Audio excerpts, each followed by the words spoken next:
Saida Mirziyoyeva prezident administratsiyasi rahbari etib tayinlandi. Davlat rahbarining matbuot xizmati xabariga ko'ra, 2023-yilda tugatilgan prezident administratsiyasi rahbari lavozimi qayta tiklanib, bu lavozimga Saida Shavkatovna Mirziyoyeva tayinlangan. U 2023-yil avgustidan beri davlat rahbarining yordamchisi sifatida ishlab kelayotgan edi. Saida Mirziyoyeva 1984-yilda Farg'ona viloyati Qo'qon shahrida tug'ilgan. Jahon iqtisodiyoti va diplomatiya universitetini tamomlagan.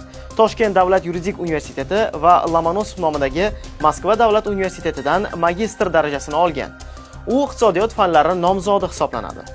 Mirziyoyeva 2019-2020-yillarda prezident administratsiyasi huzuridagi Axborot va ommaviy kommunikatsiyalar agentligi direktorining o'rinbosari, 2020-2022-yillarda Milliy mass mediani qo'llab-quvvatlash va rivojlantirish fondi raisining o'rinbosari, 2022-2023-yillarda prezident administratsiyasida kommunikatsiyalar va axborot siyosati bo'yicha shu'ba mudiri sifatida faoliyat yuritgan.